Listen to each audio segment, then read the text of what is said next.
मेरे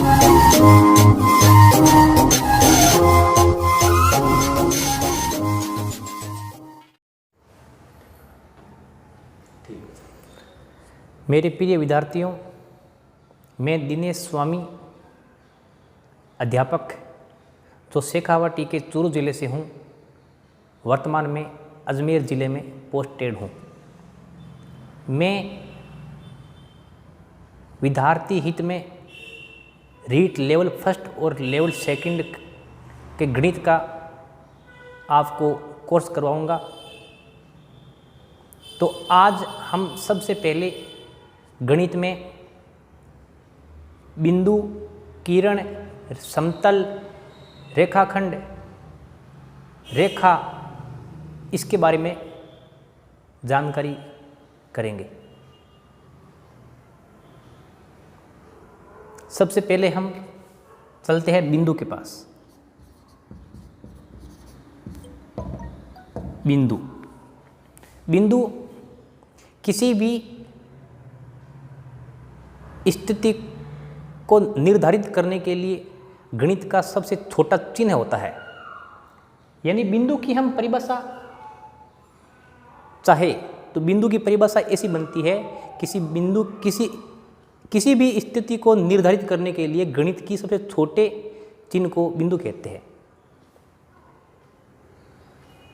अपनी सामान्य भाषा में कहे तो बिंदु की परिभाषा, यदि हम पेन या पेंसिल की नोक को किसी समतल जगह पर रखें तब उससे बनने वाली आकृति को हम बिंदु कहते हैं। बिंदु की न तो लंबाई होती है न चौड़ाई होती है। यह सबसे छोटी गणित की ज्यामितीय आकृति होती है। यह हो गई बिंदु की परिभाषा। उसके बाद में हम चलते हैं रेखा की तरफ।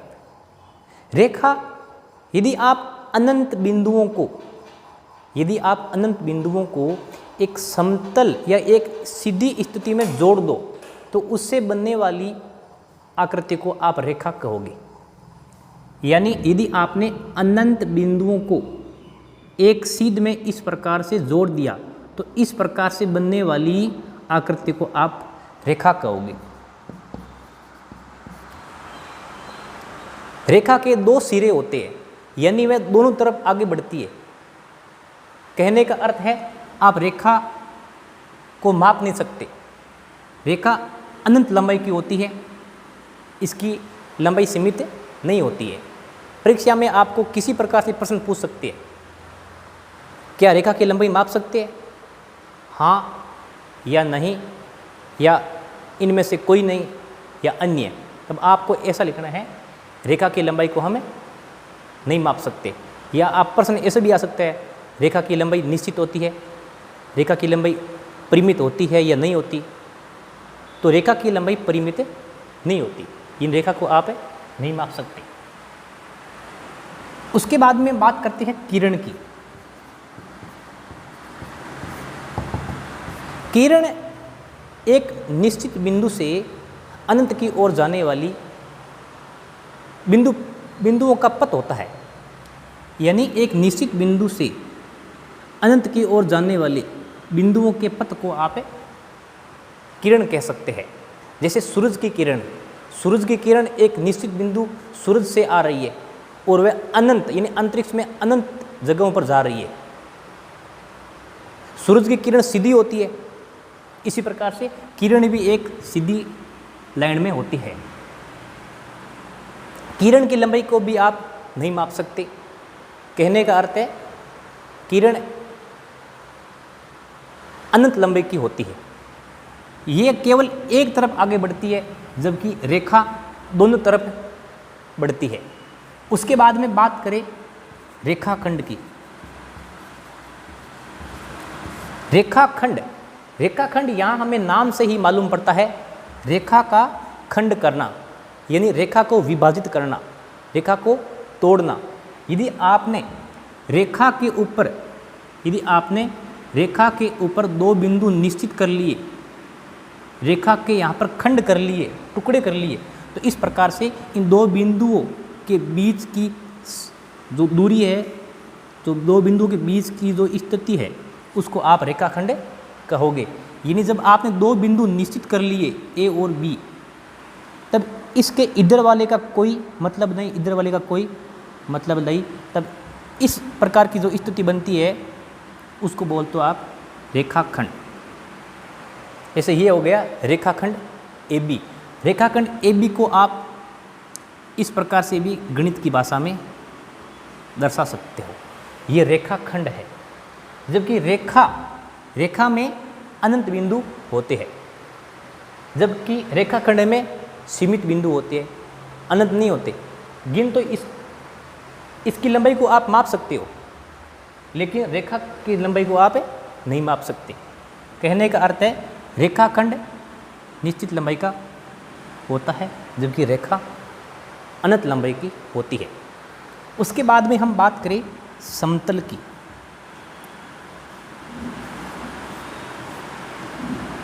समतल, समतल से आप क्या समझते हो? सामान्य भाषा में हम यही समझते हैं, समतल का अर्थ समान तल। लेकिन शुद्ध गणित की भाषा में कहे, समतल का अर्थ है तीन या तीन से अधिक बिंदु यदि एक ही तल में हो, यदि तीन या तीन से अधिक बिंदु, सभी बिंदु एक ही तल में हो या एक ही प्लेन में हो, तो आप उसको बोलते हैं समतल। अब हम आगे बात करते हैं वृत्त की।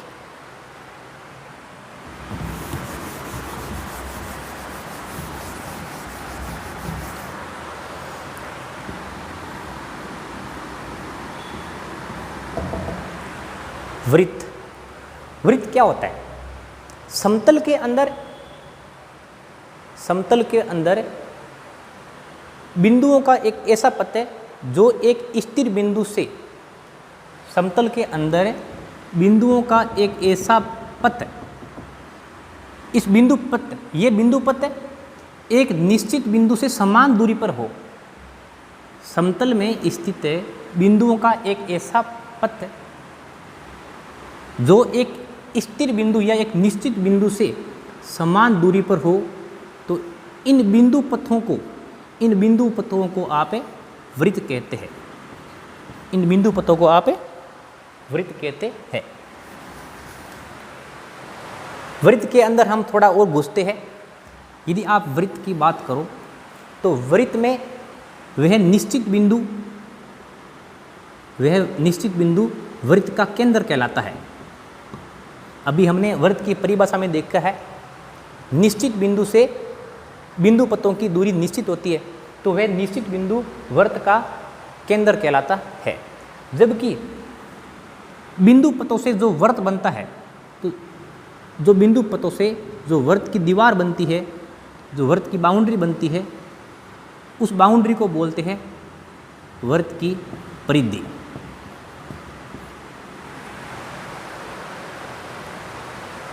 वृत्त की परिधि यानी वृत्त ये बिंदु पथों से बननी है। यदि किसी भी एक बिंदु से इस केंद्र की दूरी, इस सीधी दूरी को आप बोल सकते हो वृत्त की त्रिज्या। वृत्त के निश्चित बिंदु जो केंद्र है, इससे जो वृत्त की परिधि के ऊपर सभी बिंदुओं की दूरी निश्चित होती है या समान होती है। यानी आप ये दूरी मापो या ये दूरी मापो या ये दूरी मापो, ये सभी दूरियां बराबर है।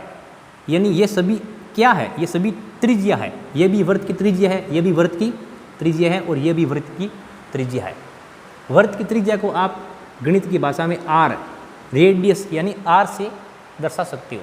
जबकि वृत्त के केंद्र को हम सामान्यतः लगभग ओ के रूप में दर्शाते हैं।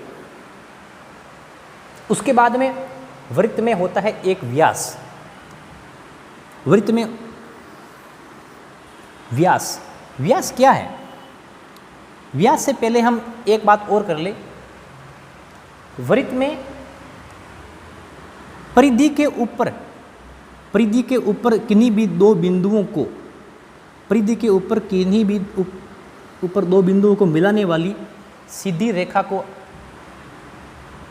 वृत्त की जीवा कहते हैं। वृत्त की जीवा, वृत्त की परिधि के ऊपर किन्हीं भी दो बिंदुओं को मिलाने वाली सीधी रेखा को वृत्त की जीवा कहते हैं। इस प्रकार से इस वृत्त की परिधि के ऊपर अनेक बिंदु होते हैं, अतः इस आधार पर हम कह सकते हैं इस वृत्त में अनेक या अनंत जीवा हो सकती है। तो ये भी एक प्रकार की जीवा है, ये भी एक प्रकार की जीवा है, ये भी एक प्रकार की जीवा है, ये भी एक प्रकार की जीवा है, ये भी एक प्रकार की जीवा है। इस प्रकार से इस वृत्त में अनेक जीवाएं हो सकती है। तो इन जीवाओं में एक ऐसी जीवा जो वृत्त के केंद्र के अंदर से होकर गुजरती है, उस जीवा को वृत्त का व्यास कहते हैं। तो वृत्त का व्यास, वृत्त का व्यास, व्यास एक प्रकार की जीवा है, व्यास एक प्रकार की जीवा है। या आप ऐसे बोल सकते हो व्यास वृत्त की सबसे बड़ी जीवा होती है, व्यास वृत्त की सबसे बड़ी जीवा होती है। जैसे ये भी जीवा है, ये भी जीवा है, ये भी जीवा है, लेकिन इसकी लंबाई कम है, जबकि इसकी लंबाई सबसे अधिक है, क्योंकि ये वृत्त के केंद्र के अंदर से गुजरती है। तो इस प्रकार से हम कह सकते हैं वृत्त का व्यास है वो एक प्रकार की जीवा होती है। यदि हम व्यास और त्रिज्या में आपस में संबंध निकालना चाहिए तो त्रिज्या वृत्त के केंद्र से उसकी परिधि तक के बिंदु की सीधी लंबाई को आप त्रिज्या कहते हैं, जबकि व्यास एक ऐसी जीवा जो वृत्त के केंद्र के अंदर से गुजरे वो होता है वृत्त का व्यास। तो ये इधर वाला भी एक त्रिज्या है, इधर वाली भी एक त्रिज्या है, जबकि इस पूरी लंबाई को आप व्यास कहते हैं। इस पूरी लंबाई को आप क्या कहते हैं? इस पूरी लंबाई को आप व्यास कहते हैं, जबकि इस व्यास के अंदर त्रिज्या कितनी है? इस व्यास के अंदर त्रिज्या 2 बार आई है। तो इस प्रकार से हम कह सकते हैं कि व्यास बराबर 2 गुणा त्रिज्या, या आप ऐसे बोल सकते हो व्यास बराबर 2r। यदि यहाँ से आप सीधी त्रिज्या का सूत्र निकालना चाहते हो तो त्रिज्या व्यास की आधी होती है, त्रिज्या है वो व्यास की आधी होती है, ठीक है। उसके बाद में वृत्त में कौन सा टॉपिक है, और ये सूत्र है वो वृत्त में सबसे इंपॉर्टेंट है, त्रिज्या बराबर व्यास बटा 2 या व्यास बराबर 2 गुणा त्रिज्या। रीट में जो भी वृत्त से संबंधित सवाल आएंगे उसमें ये दोनों सूत्र सबसे महत्वपूर्ण है। यदि कोई भी सवाल आ गया वृत्त के अंदर तो इन दो सूत्रों से जो सवाल हल होगा वही सबसे महत्वपूर्ण है। उसके बाद हम बात करते हैं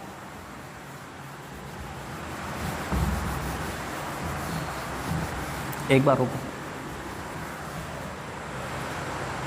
उसके बाद में अगला टॉपिक है हमारा आयत, क्योंकि आयत भी एक प्रकार से समतल के ऊपर बनता है।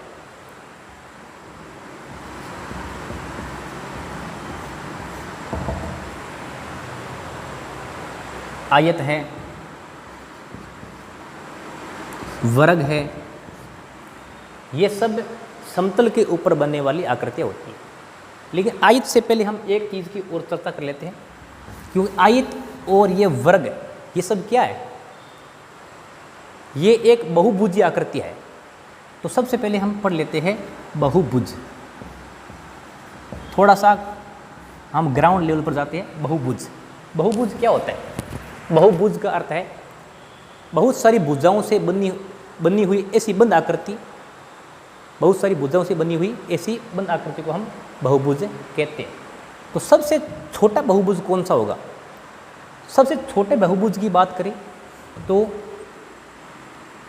वो होता है त्रिभुज, क्योंकि सबसे बहुभुज की परिभाषा क्या थी? बहुत सारी भुजाओं से बनी हुई बंद आकृति को हम बहुभुज कहते हैं। तो हमें बंद आकृति बनानी है भुजाओं से आपको बंद आकृति बनानी है, तब आप दो भुजाओं से बंद आकृति नहीं बना सकते, इसलिए ये दो भुजाओं वाला ये बहुभुज नहीं हो सकता। इसीलिए हमें सबसे छोटा बहुभुज बनाने के लिए कम से कम 3 भुजाओं की आवश्यकता होती है।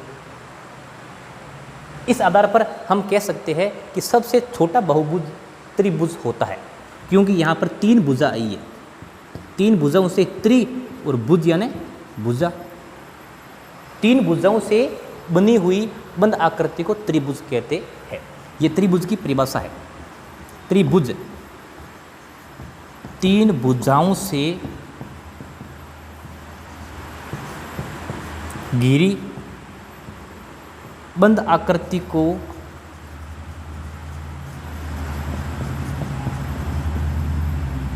त्रिभुज कहते हैं।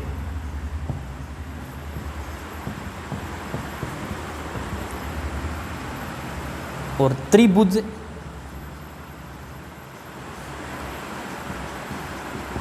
सबसे छोटा बहुभुज है। इन बहुभुजों में सबसे छोटा बहुभुज त्रिभुज है। त्रिभुज में भुजा होती है 3। कितनी होती है? 3। लेकिन त्रिभुज भी कई प्रकार के होते हैं। त्रिभुज को हम वर्गीकरण 2 प्रकार से कर सकते हैं। एक भुजाओं के आधार पर त्रिभुजों का वर्गीकरण, एक कोणों के आधार पर त्रिभुजों का वर्गीकरण। भुजाओं के आधार पर आप त्रिभुज का वर्गीकरण कर सकते हैं। भुजा क्या होती है? ये त्रिभुज की भुजा है, यानी ये एक रेखाखंड है, ये क्या कहलाएगी? ये त्रिभुज की एक भुजा कहलाएगी। कोणों के आधार पर भी आप त्रिभुजों का वर्गीकरण कर सकते हैं, लेकिन उसमें पहले आपको यह मालूम होना चाहिए कि कोण क्या होता है। कोण क्या होता है? कोण जैसे हम घर में बात करें, जैसे घर का एक मकान का कोना होता है, घर में मकान का जो एक कोना होता है उसको आप गणित की भाषा में कोण कहते हैं। तो इसी प्रकार से इस त्रिभुज में 3 भुजा है, तो इन 2 भुजाओं के बीच में जो गणित का जो चिन्ह है इसको बोलते हैं त्रिभुज। इसी प्रकार से यहाँ पर भी एक कोण बनता है और यहाँ पर भी एक कोण बनता है। सॉरी, ये क्या है? ये कोण है। तो इस त्रिभुज में कोण कितने हो गए? त्रिभुज में कोण हो गए 3, जबकि भुजा कितनी है? 3। तो कोणों के आधार पर भी आप त्रिभुजों का वर्गीकरण कर सकते हैं और भुजाओं के आधार पर भी आप त्रिभुजों का वर्गीकरण कर सकते हैं। चलो हम सबसे छोटे बहुभुज त्रिभुज की बात कर लेते हैं। त्रिभुज भी 2 प्रकार के होते हैं। नंबर 1 भुजाओं के आधार पर, भुजाओं के आधार पर, और नंबर 2 है कोणों के आधार पर। भुजाओं के आधार पर यदि आप त्रिभुजों का वर्गीकरण करना चाहो तो नंबर 1 वो है आपका समबाहु त्रिभुज। समबाहु त्रिभुज, समबाहु त्रिभुज ऐसा त्रिभुज जिसमें तीनों भुजाएं समान हो। ऐसा त्रिभुज जिसमें तीनों भुजाएं समान हो वह समबाहु त्रिभुज कहलाता है। नंबर 2 विषमबाहु त्रिभुज।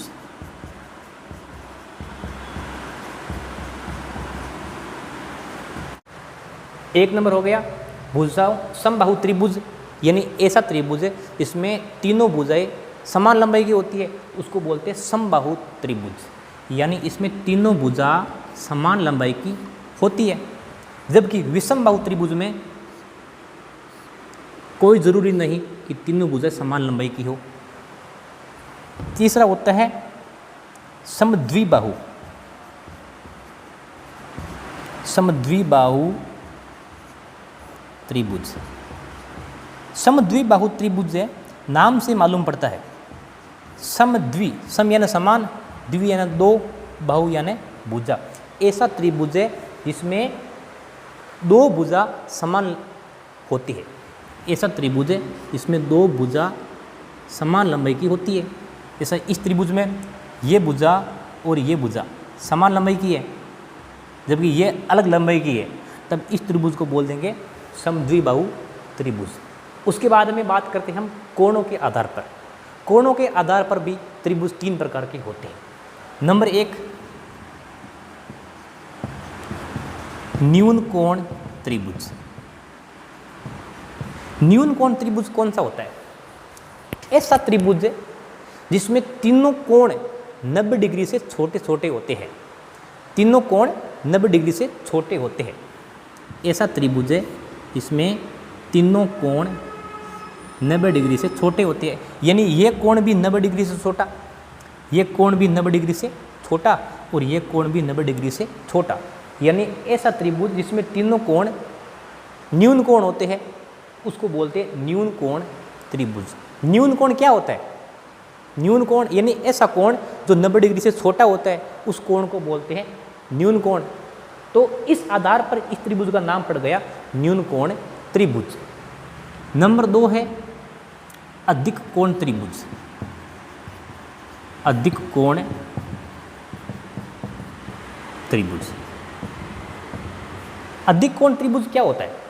ऐसा त्रिभुज है जिसमें कम से कम एक कोण अधिक कोण हो। अधिक कोण यानी कम से कम एक कोण 90 डिग्री से बड़ा हो।